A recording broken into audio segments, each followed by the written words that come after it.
Da Faculdade de Computação da Universidade Federal do Pará, eu sou o Jonatas Andrade e comigo estão o professor Vitor Santiago e Felipe Campos. E hoje o tema do Facumpcast é um estudo observacional sobre as adaptações ao trabalho remoto no contexto da pandemia de Covid-19. Eleito o melhor artigo no Simpósio Brasileiro de Sistemas Colaborativos, desenvolvido por Diego Lisboa, que é o nosso convidado hoje, Thaísa Rocha, Letícia Machado, Clara Caldeira e Cleidson de Souza. É sobre essa pesquisa que vamos conversar com o Diego Lisboa, aluno do Programa de Pós-Graduação em Ciência da Computação, da UFPA, e também é coordenador de Tecnologia de Informação na Pró-Reitoria de Ensino de Graduação da UFPA. Eu proponho que a gente comece o podcast com a sua apresentação, em linhas gerais, sobre a pesquisa, desafios e como foi receber a notícia de que o trabalho foi eleito como o melhor no simpósio. O objetivo desse trabalho em si, né, foi fazer uma análise das adaptações do processo de trabalho da COTIC, né? A COTIC é uma coordenadoria de tecnologia da PROEG, né? Segundo andar do prédio da reitoria. Bom, e aí foi feita uma análise durante essa transição do modelo de trabalho que sempre foi presencial, né? E aí, digamos que de uma maneira emergencial, devido à pandemia, a gente passou a atuar 100% remoto. Para a gente fazer essa análise, a gente precisou fazer um estudo bibliográfico, né, sobre colaboração distribuída, o trabalho remoto distribuído, e também procuramos trabalhos relativos a contextos de crise, né, como a da pandemia. Bom, o período da pesquisa, né, vou até mencionar um pouco mais à frente como desafios, na época da pesquisa haviam bem poucos trabalhos ainda sobre o tema, agora a gente já tem até um quantitativo maior de trabalho sobre, mas esse foi um dos nossos desafios, né, foi encontrar trabalhos relacionados para esse tema tão novo, né. A gente teve que fazer uma análise mais minuciosa sobre o processo de trabalho da COTIC. Basicamente, a gente fez um estudo de trabalhos anteriores sobre a modelagem do processo da COTIC, né, e as etapas do processo, para verificar, né, essas principais adaptações que ocorreram no processo de trabalho. As observações ditas como mais relevantes para o contexto, eu fazia anotações, né, chamadas notas de campo, né, e aí fiz várias anotações relacionadas a logs nas conversas de ferramentas de comunicação, atividades documentadas nas nossas ferramentas de gestão de projetos, alguns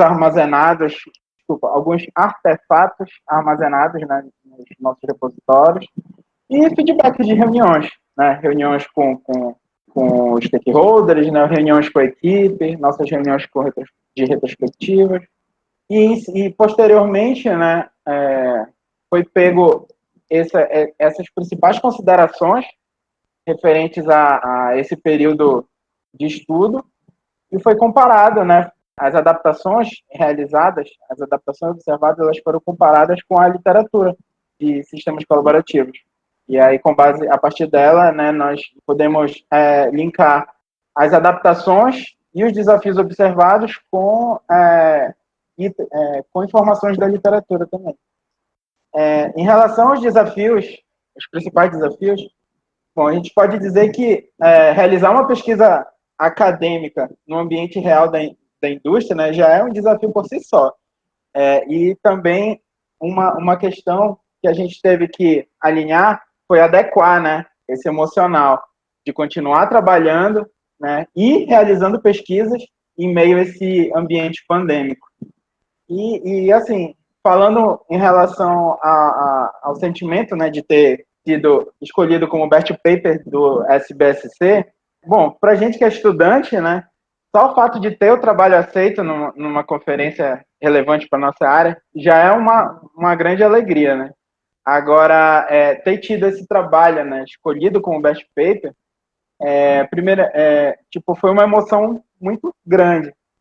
Primeiramente, né, por ser a primeira publicação minha, né, primeira publicação com qualis da CAPES, né, Outra questão é o reconhecimento, né, em saber que a pesquisa tem, de fato, relevância para a comunidade, né? E uma questão especial também é poder compartilhar esse conhecimento com a academia dessas práticas de trabalho, no caso do dia a dia da Cotic, né, do ambiente que eu faço parte. Muito legal, Diego. Nós ficamos muito contentes em saber que cada vez mais pesquisas elaboradas no programa de pós-graduação, né, em ciência da computação da UFPA têm obtido êxito e premiações. Isso é muito legal assim para o cenário científico do nosso estado, né, do estado do Pará. E assim, outra coisa que também me chamou a atenção no artigo é com relação à utilização da framework Olsen, que eu gostaria que você explicasse para quem nos ouve em linhas gerais assim como ele funciona e o porquê dele ter sido escolhido. Esse framework, ele foi escolhido basicamente por ele ser um trabalho de referência no que diz respeito ao trabalho colaborativo distribuído. Então, para a área de sistemas colaborativos, ele é meio que um material de base, assim. E, basicamente, assim, ele apresenta os 5 conceitos, né, que os autores julgam como os principais conceitos para um bom trabalho remoto. Ou, então, as principais características que estão relacionadas ao trabalho colaborativo distribuído. Que são, né, tipo, common ground, né, que tradução literal seria terreno comum, né, no artigo a gente colocou como entendimento comum. Então, é como se fosse a característica dos membros se comunicarem e entender o que cada um está se comunicando, né? E aí, de modo geral, também tem o acoplamento de trabalho, né? Tipo, em inglês, né, couple of work, que basicamente ele é a forma como o trabalho ele é organizado. Então, aqui nesse trabalho específico, a gente até trabalhou um pouco em relação à questão da interdependência do trabalho, interdependência de trabalho entre os membros, foi uma característica que nós destacamos no trabalho. Tem também a Collaboration Readiness, né, que é a prontidão para colaboração, que envolve os aspectos do como os membros estão motivados para atuar em atividades de colaboração. Nós temos também a Collaboration Technology Readiness, né, que é a prontidão para a tecnologia de colaboração, que no caso são o quão disponíveis estão, né, as ferramentas para que os membros consigam atuar em suas atividades colaborativas, e os aspectos da gestão organizacional, né, organizational management, que no caso aqui quais são como a organização ela provê de meios para que as atividades colaborativas ocorram na organização como um todo. Então, basicamente, essas são as principais características desse framework escolhido para o trabalho. Hey Maninha, eu sou Felipe Campos e antes de começar minha fala, eu queria agradecer novamente ao Diego pela participação no Facompcast e parabenizar ele pela lição do paper dele com o melhor da conferência, como já foi citado, e também pela iniciativa dele da pesquisa, já que a pandemia ela mudou a nossa maneira de realizar nossas atividades, desde ir para a escola, para a faculdade, estudar e trabalhar. Particularmente, eu e alguns colegas meus não pisamos na UFPA desde 19 de março de 2020, quando a universidade suspendeu as aulas, praticamente apenas para pegar livros na biblioteca. A questão é que, apesar de nós, profissionais e futuros profissionais em formação de TI, estarem habituados com recursos computacionais e a possibilidade de também não estarem fisicamente em um espaço físico comum, a gente pode prestar suporte online, suporte remoto, e a gente tem uma facilidade maior em mexer com o computador, telefone reconhecidamente pela comunidade, houveram também muitas adaptações para o trabalho remoto, que é o enfoque do artigo. Eu queria que tu destacasse para a gente, Diego, e para quem está nos ouvindo também, quais foram as principais dificuldades identificadas nessa adaptação por vocês. Bem, primeiramente, em relação aos colaboradores da PROEG, de modo geral, a gente teve algumas questões relacionadas um pouco à cultura, né? Nunca ter trabalhado remotamente, ou até mesmo pela falta de experiência com as atividades remotas, ficou aquele receio de se realmente as coisas conseguiriam ocorrer.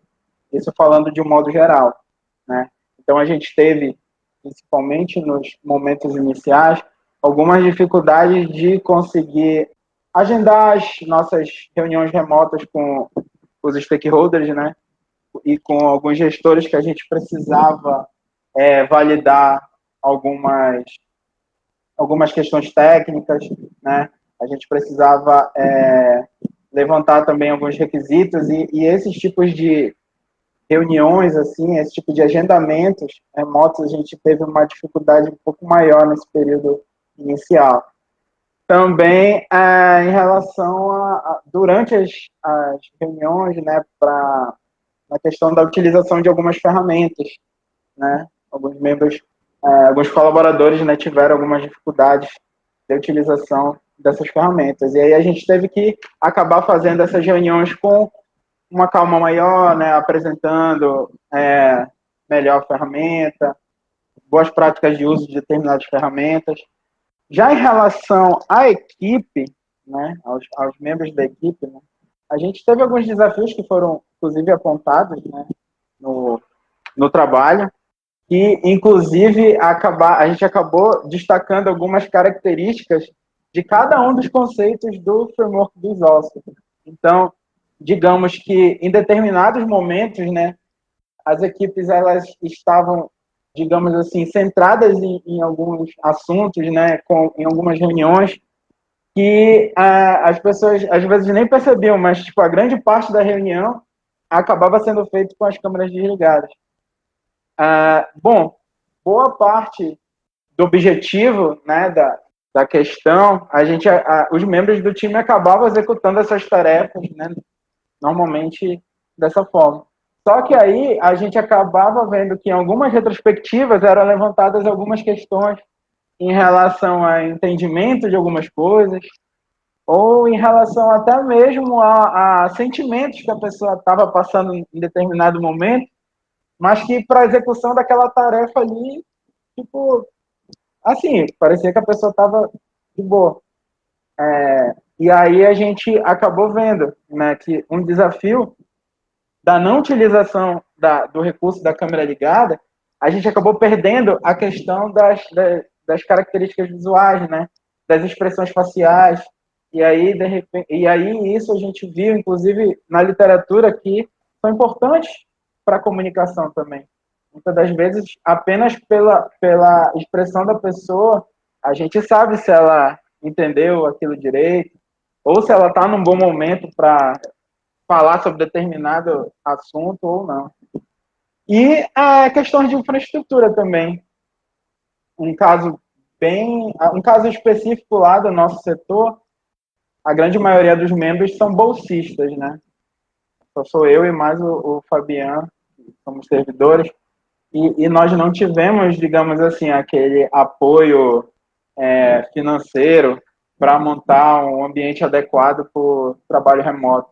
Então, acabou que os membros da equipe, meio que cada um teve que se organizar da sua maneira para poder estar montando os seus computadores pessoais, né, para estar trabalhando remotamente. Então, aí são vários casos, né, tinha um caso de membros que tinham digamos, uma largura de banda que era ok para o seu trabalho normal, só que aí para trabalhar remotamente e com outros membros na casa, acabou não sendo suficiente, aí a pessoa teve que contratar mais, aumentar aí a sua largura de banda.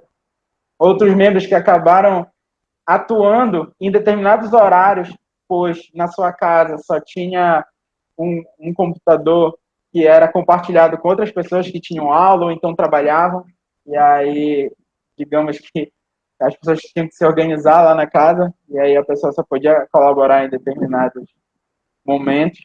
Então, essas questões de infraestrutura foi um grande desafio também. E continua sendo. É bem interessante a sua fala, Diego, porque não só nas empresas, mas também nas faculdades a gente vive situações semelhantes do ensino remoto. Mas eu queria voltar a um trecho da tua fala anterior, que é sobre ferramentas. No artigo vocês mencionam uma ferramenta que muitas empresas passaram a utilizar durante a pandemia, inclusive a Cotic, que é relativamente conhecida por nós jovens, principalmente quando o assunto é um lugar em que eles possam se juntar com os amigos e conversar sobre jogos ou infinitas outras coisas, que é o Discord. Particularmente, eu uso o Discord para um projeto de voluntariado em que eu participo, em que a gente mobiliza os voluntários por lá e também faz a interação entre os voluntários, mas eu também uso o Discord para jogar, principalmente, para fazer trabalho, muitas das vezes. É interessante ver também que essa ferramenta ela tem várias aplicações, como já foi mencionado, incluindo o suporte ao trabalho, que é uma coisa que eu definitivamente não imaginaria utilizando o Discord. Eu queria que tu falasse um pouco mais para a gente sobre como foi a utilização dessa ferramenta e além pelas empresas e outras organizações. Não precisa necessariamente se restringir ao Discord, mas como foi utilizar essas ferramentas no contexto de migração do presencial para o remoto. Bom, as ferramentas colaborativas, de um modo geral, elas foram de suma importância, inclusive foi a principal adaptação como resultado, né, desse trabalho. Foi tida como a principal adaptação, né, a utilização dessas ferramentas colaborativas para comunicação entre os membros, né, o feedback, que contribuíssem para a colaboração entre os membros. Então, elas foram de suma importância. Bom, especificamente falando do Discord, a equipe, a gente, apesar de ter tido uma mudança repentina, né, e emergencial para o trabalho remoto, né, devido à pandemia, mas a gente procurou, a nossa equipe procurou tirar um período mínimo lá, né, digamos assim, uma semana, para a gente estar tentando organizar a casa. E seria, né, tipo, da gente discutir quais as maneiras que a gente poderia estar trabalhando remotamente, quais experiências os membros já tiveram que deram certo com a utilização de determinadas ferramentas.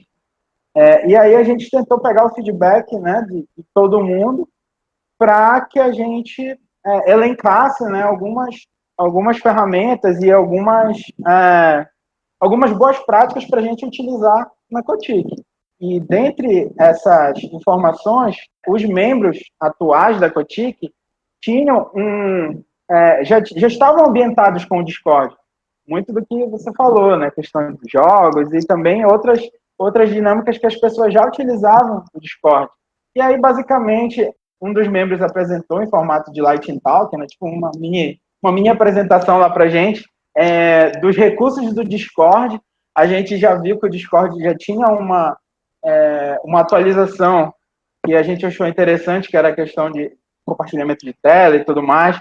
E uma experiência, há alguns anos atrás, a gente usou o Discord e os recursos eram um pouco mais limitados, então essas atualizações a gente já viu que era viável de utilizar e os membros já estavam ambientados a essa ferramenta. Então, basicamente, a gente adotou a ferramenta.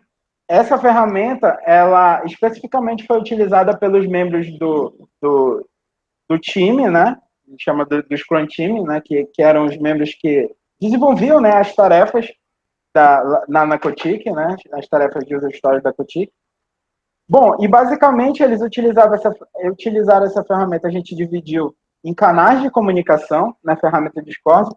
Então, a gente trabalhou nesse período com um portfólio de 5 projetos. Alguns projetos apenas com tarefas de manutenção evolutiva e outros projetos eram projetos do zero, então a gente realmente tinha umas interações maiores para concepção e elaboração do backlog para puxar para o desenvolvimento.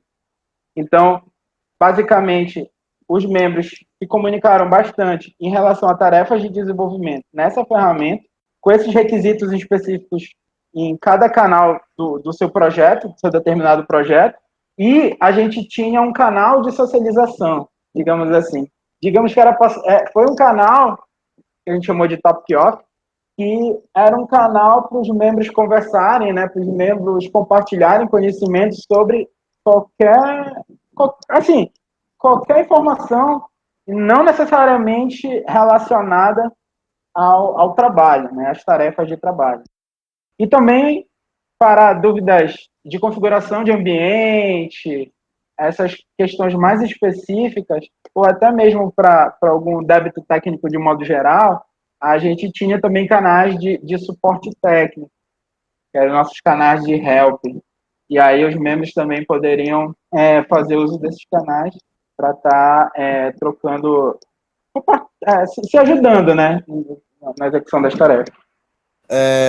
uma coisa assim que a gente pode perceber como consequência dessa migração assim iminente devido à pandemia, né, para o trabalho remoto, inclusive essa questão de administração, né? Eu não sei como foi que a CUTIC trabalhou nesse sentido, como era feita essa administração, porque querendo ou não tem essa dificuldade, né? A gente não tem um controle, não tem um feedback visual, né, dos funcionários. Então tem essa questão que também é citada na pesquisa, mas um outro ponto também de preocupação é a segurança.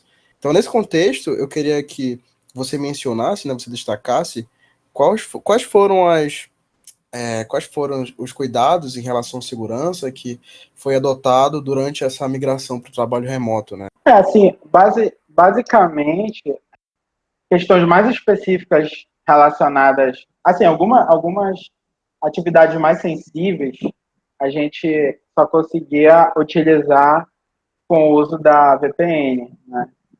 Por exemplo, um deploy, né? Ou algum acesso a algumas informações mais específicas, a gente precisava utilizar a VPN para ter acesso.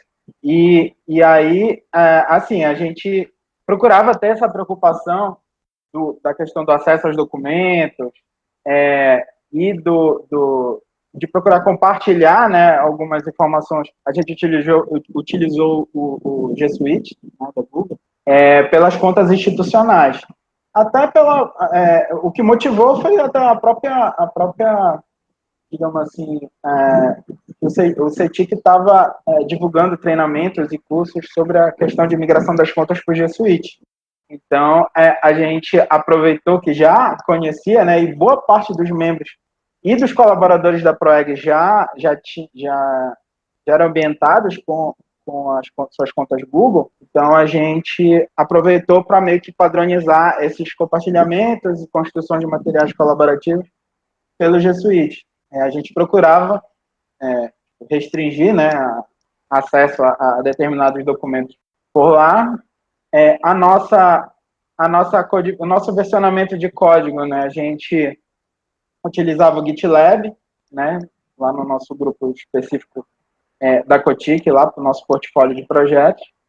E, assim, de modo geral, a gente procurou disseminar algumas práticas do dia a dia mesmo, em relação à segurança para os colaboradores da Proeg, mas em relação aos colaboradores, eram aquelas práticas mais assim do dia a dia, como tipo, cuidado com esses e-mails com links, questão também de compartilhamento de informações, essas coisas mais gerais, assim, entendeu? Como essa coordenadoria de tecnologia da Proeg, cabe a nós também passar aí essas boas práticas aí do dia a dia.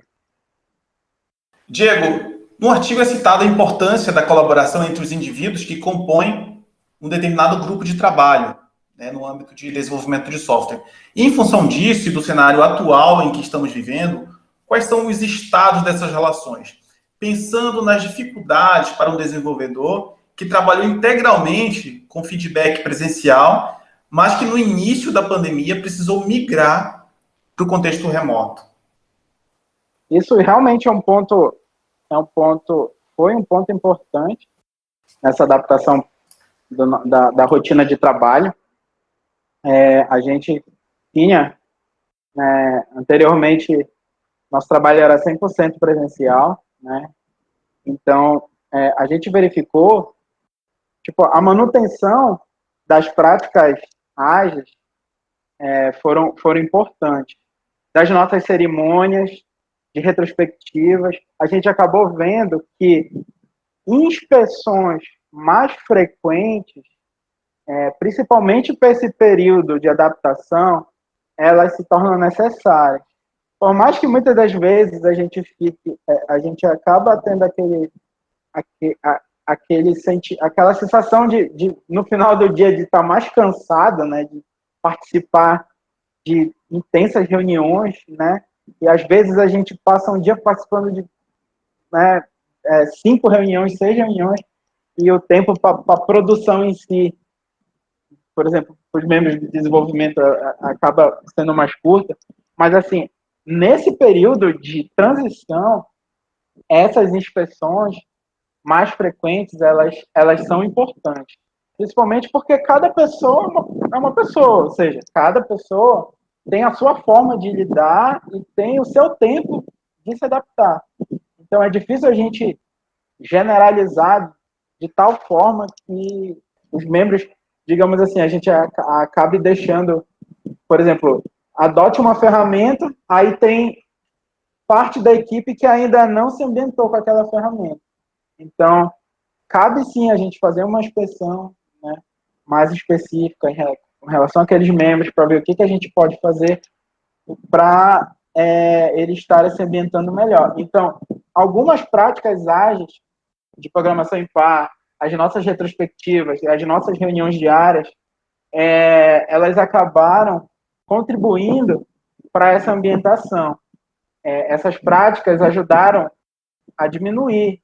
Na verdade, isso já acabava ocorrendo no presencial, né? De diminuir a questão da programação em par, por exemplo, de diminuir a curva de aprendizagem entre os membros mais experientes e os novatos. Só que, para esse modelo remoto, essas inspeções, isso abrangeu, foi além da programação, entendeu? Foi para vários tipos de conhecimentos, isso que a gente conseguiu fazer uso dessas práticas para estar melhorando aí a aprendizagem e também tentando instigar o engajamento da equipe.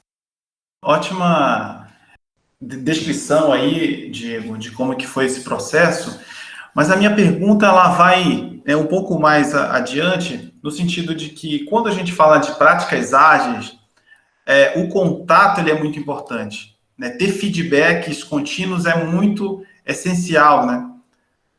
Então, possivelmente o impacto para as pessoas que ainda estão começando no mercado, né, como estagiários, desenvolvedores que ainda estão ali, são júniores na equipe, imagino que esse efeito tenha sido maior. Você concorda? Com certeza. Por exemplo, a gente acabou adotando como uma adaptação no conceito do acoplamento do trabalho para que os membros, sempre quando fosse atuar com atividades relacionadas ao desenvolvimento, fizessem determinadas tarefas de forma pareada.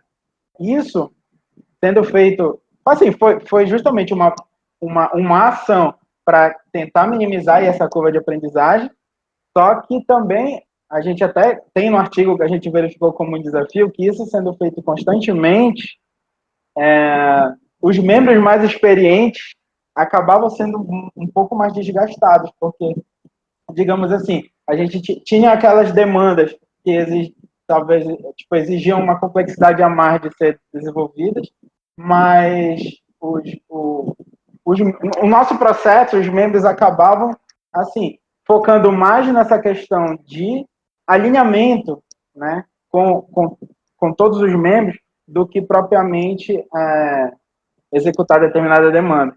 Então, no sentido de tempo de entrega das demandas, nesse sentido específico, isso acabou tendo um certo impacto. Então, sim, a gente viu que novos membros ou membros menos experientes para esse contexto remoto, de pandemia, eles precisam, a gente precisa sim de inspeções mais constantes, de reuniões mais constantes, né? E de tentar instigar o feedback dessas pessoas para tentar ver o que a equipe pode fazer para engajar aquela pessoa, para tentar ajudar aquela pessoa. Porque muitas das vezes o novo membro ele chega, ele fica um pouco acanhado, né, e participa só como ouvinte, mas é importante ir entendendo essas características para tentar ajudar, tentar ver em que se pode estar auxiliando aqueles membros. Mas é sim um desafio e com certeza foi tentando comparar, né, porque a gente não fez um estudo específico a respeito de produtividade dos membros e tudo mais, mas assim, realmente, o modelo de trabalho presencial a nível de observação, a gente tinha uma constância de entregas, a gente tinha digamos assim, um fluxo, né, do processo mais constante. Assim.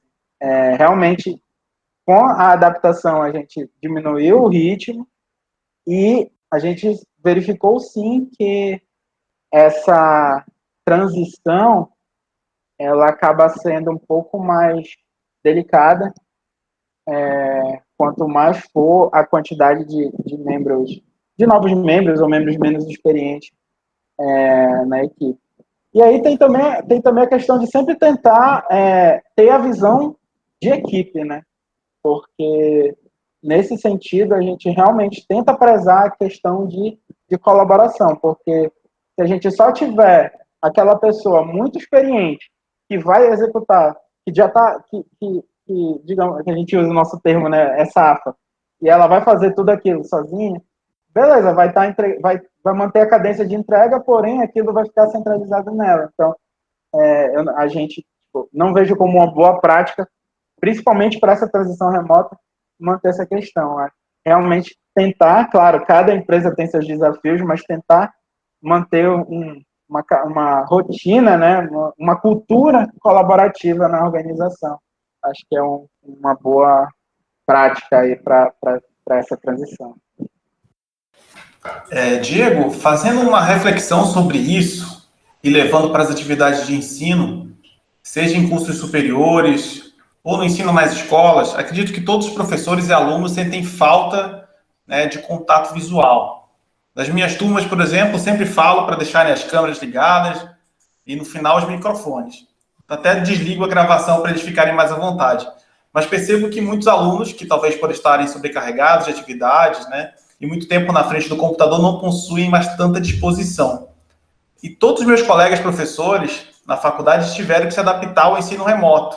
Né? E isso não foi trivial. Primeiro, nós tivemos que lidar com ferramentas de gravação e depois em como planejar as disciplinas, tornando mais objetivas, mas sem comprometer o conteúdo. Então, um dos pontos foi tentar aumentar o número de aulas gravadas, né? Mas, de um lado, isso ajuda os alunos a assistirem às aulas quando possível. Mas as interações ficaram restritas ao e-mail, Telegram e outros ambientes como o Classroom. A interação professor-aluno é muito importante, né? Precisamos saber quais pontos não ficaram tão claros, e a própria expressão visual, como você já comentou, nos indica isso. Então, com base no trabalho, eu queria que você explicasse um pouco para a gente como que você visualiza esses efeitos a longo prazo. Bom, realmente isso é um grande desafio, né? O exemplo, eu vejo assim, lá na Cotic a gente estava, durante o período da pesquisa, com 10 colaboradores, na verdade, 10 membros da equipe da Cotic, né? 8 bolsistas e 2 servidores. E a gente já tinha esse desafio de, justamente, para tentar ver o que a gente pudesse ajudar, o que a gente pudesse alinhar, né? A gente tinha essa, digamos assim, essa inspeção com as pessoas, né, mais rotineiras. Só que tentando imaginar isso com um cenário, né, de aula com 30, 60 alunos, então realmente o desafio é bem maior. Mas, assim, eu acredito que a utilização das ferramentas colaborativas, elas, de fato, elas podem ajudar muito nesse sentido.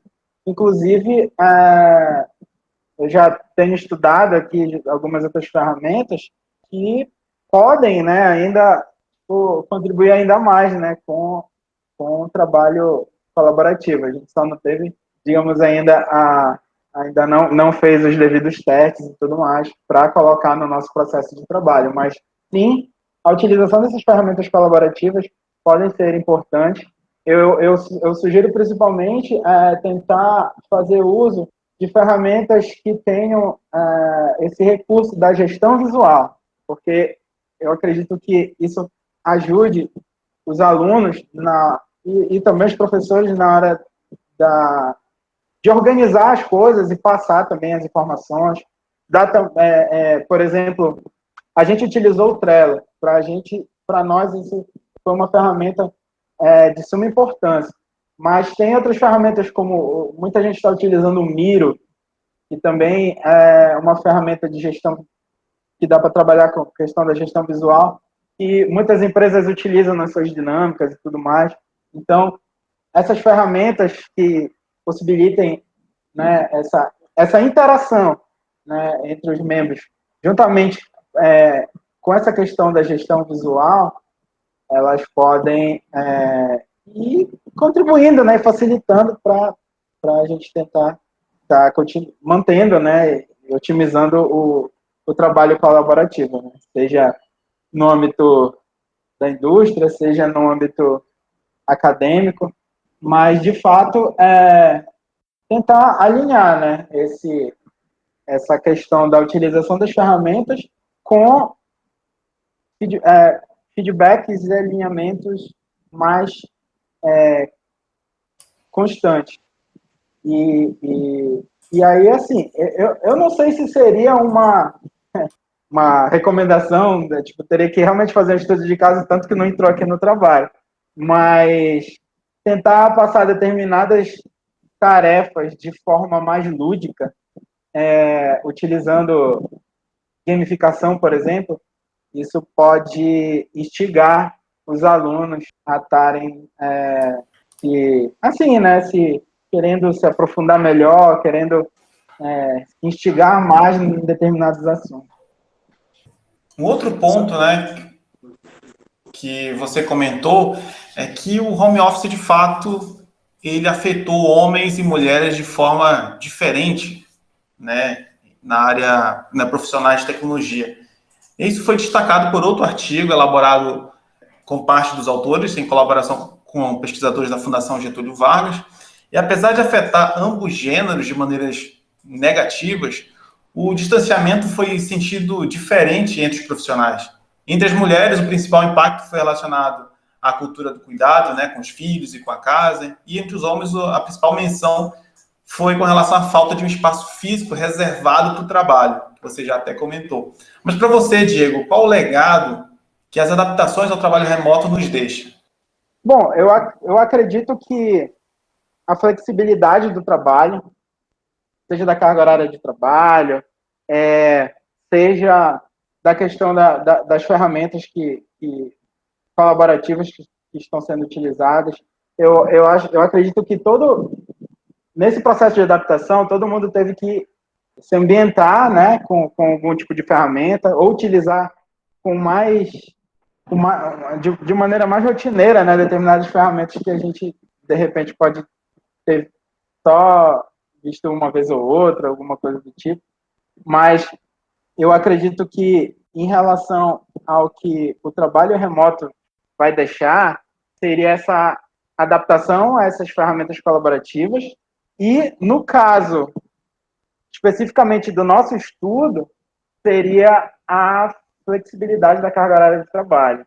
E isso, muito provavelmente, a tendência é que a gente mantenha essa flexibilidade.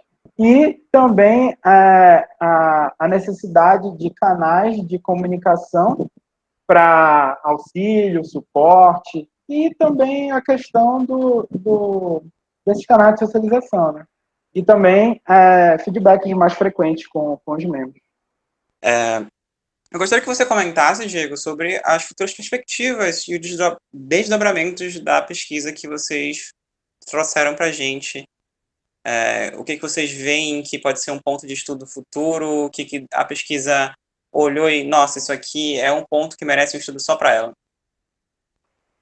A partir do momento que a gente foi escolhido como best paper, né, a gente já viu alguns feedbacks interessantes que dá para desmembrar em vários outros trabalhos.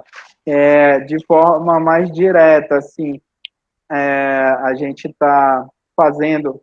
Esse primeiro momento foi um estudo observacional, né? Tipo, eu atuando como Scrum Master e gestor da equipe, eu anotei os pontos que, né, eu julguei que foram os principais pontos de adaptação, mudança e desafios que ocorreram no período analisado.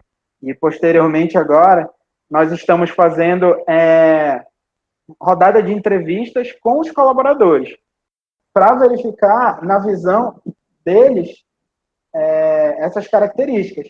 E aí, depois, se verificar se as informações ou os resultados estão condizentes, né? Se foram encontrados novos resultados e, principalmente, essa pesquisa, o escopo dela foi até dezembro de 2020. Então, principalmente, se as recomendações de melhoria informadas no trabalho, se elas, quais foram os resultados, se elas refletiram novos resultados e qual a percepção dos membros em relação a esses resultados, a esses novos resultados.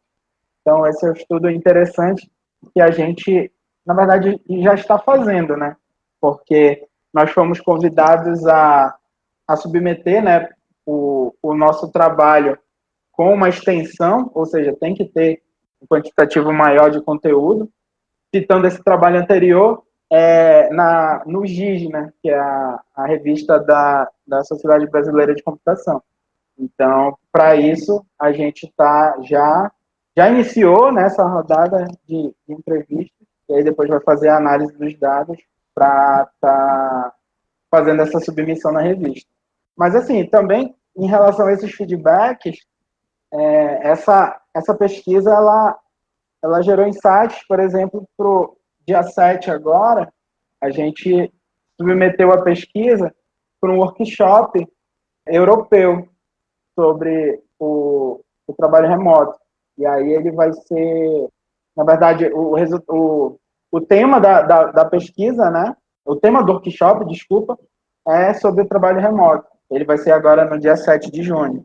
E aí nós submetemos, né, essa pesquisa e lá, né, a gente vai poder ter a oportunidade, né, de colaborar, discutir, conversar com os membros da comunidade aí para saber, né, quais ações e adaptações pelo mundo, né, ocorreram em relação ao trabalho remoto. E também eu submeti a ideia do trabalho, só que com foco nas práticas ágeis, para o Agile Brasil, o evento que vai ocorrer em outubro agora, e aí eu fiz a submissão também, né, sobre as nossas adaptações ao trabalho, só que nesse caso, mais específico, as práticas ágeis, as soft skills, né, que foram necessárias para a adaptação das práticas ágeis no trabalho. E como eu tinha mencionado, né, algo que não deu para a gente pesquisar nesse trabalho, mas que de repente possa ser algo a ser explorado, é um estudo acerca da produtividade dos membros, ou de repente um estudo mais específico em relação aos aspectos emocionais, né? Tipo, algo mais específico nesse sentido, tipo, em relação às interrupções no trabalho, mas aí ficam realmente aí, abrir um leque aí de ideias para futuras análises, futuros estudos. Bom, Diego, eu fico muito feliz pela dimensão que a pesquisa tem alcançado e principalmente pela conquista que vocês receberam. Então, mais uma vez, eu parabenizo a equipe, né, pela pesquisa ter conquistado o Best Paper. E, bom, é bastante gratificante notar que a Faculdade Federal do Estado do Pará tem cada vez mais ganhado espaço, né, principalmente com essas conquistas no âmbito científico. Então, para a gente finalizar aqui o podcast, eu gostaria de informar que os pesquisadores da Fundação Getúlio Vargas e da UFPA estão realizando uma nova pesquisa, né, sobre o bem-estar, comunicação e produtividade antes e durante o período da pandemia de Covid-19, e a participação está aberta para todos os profissionais que estejam atuando em home office. As respostas serão recebidas até o dia 18 de junho de 2021, e para participar, basta responder o questionário que vai ficar no link, né, na descrição desse podcast. Então, se você estiver ouvindo pelo Spotify, provavelmente você não vai poder clicar e ser redirecionado para o site. Mas se você estiver ouvindo pelo Anchor ou por qualquer outra plataforma, talvez isso seja possível. Enfim, pessoal, eu agradeço, né, a participação do Diego. Então, muito obrigado por participar desse episódio. Eu espero que a gente possa ter outros encontros, né, com o desandar dessas pesquisas, né, dessas perspectivas que tu mencionou. E é isso, Diego. Bom, eu só queria agradecer, né, pelo convite mais uma vez, né, dessa iniciativa. Estamos aí sempre abertos aí a colaborar com a comunidade. Essa iniciativa muito legal, a Compcast. Agradecer os nossos professores, né, professor especial, né, professor Victor. No caso, meu orientador, né, o Cleidson, né, pelo contribuir nessa pesquisa em específico, né? E a todos os ouvintes aí, né? Espero que vocês tenham gostado e que a gente se encontre em breve. Obrigado. Só para complementar, se vocês não conseguirem acessar o link pelo nosso Spotify, pelo Anchor, o link também vai estar na bio do nosso Instagram e do Twitter. Eu vejo vocês daqui a 2 semanas. Muito obrigado por ouvirem a gente. @FacompCast, hein? Eu gostaria de agradecer inicialmente aqui ao Diego e todos os colaboradores desse trabalho excelente, né, do programa de pós-graduação em Ciência da Computação, e espero rever você, Diego, contando aqui mais sobre essa pesquisa e os seus desdobramentos. Então é isso, pessoal. Esse foi mais um episódio do FacompCast, um podcast da Faculdade de Computação da UFPA, para divulgar as nossas produções científicas, projetos para a comunidade e discussão sobre carreiras na computação. Eu espero vocês no nosso próximo episódio. Até mais.